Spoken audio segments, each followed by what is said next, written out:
bunker fundamentals. This is something that is imperative if you want to get good out of the bunker. One of the big keys is going to be right away exposing the bounce of the club. This is the part of the golf club that we actually want hitting the sand, not the leading edge. This is a problem many amateurs have in the bunkers, and they dig too deep in the sand instead of keeping that divot nice and level as we go through by using the bounce. Once I've exposed the bounce, I take my lead hand grip.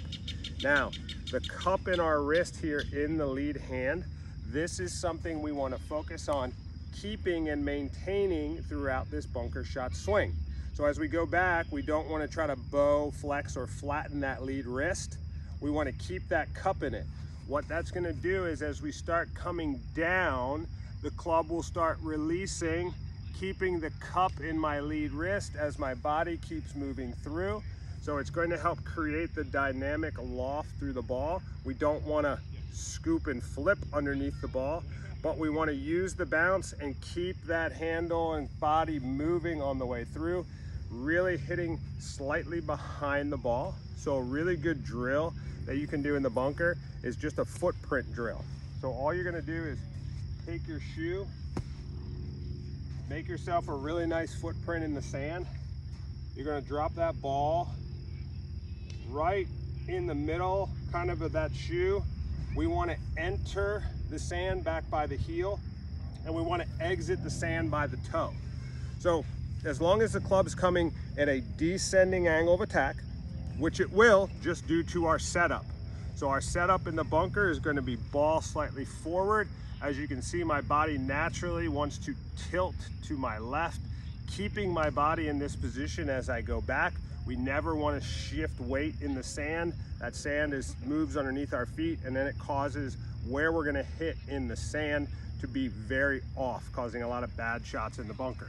So open face, take our grip, leaning my weight forward, keeping my head and body posture nice and steady. We definitely don't want to be moving up and down in the sand. That's going to cause for a lot of difference in depth problems, getting too deep, being too thin, too shallow, sculling, chunking shots. So we really want to try to keep our chest nice and tall in posture. And then from here, be able to pivot, throwing that sand out onto the green, getting our control of our distance through the speed we put into it. So here's what this shot will look like, trying to erase the shoe print in the sand.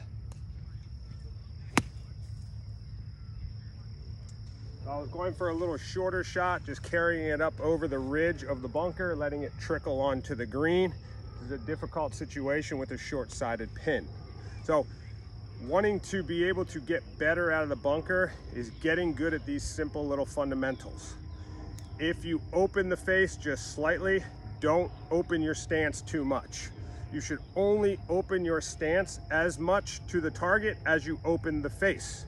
So if I open the face extremely with my sand wedge here, then ultimately my stance will be a lot more open. If I only open the face slightly to expose the bounce, then my stance shouldn't be too open to my target line. We always want to have the thought and visual of swinging along our feet line in the bunker. So a real simple thought is getting here to the top and then swinging along our feet line as we go through to the finish. So this is all about some simple fundamentals about how to get better in the bunker. Stay tuned. I'm now going to show you how our TGT V2 is going to help reinforce this practice.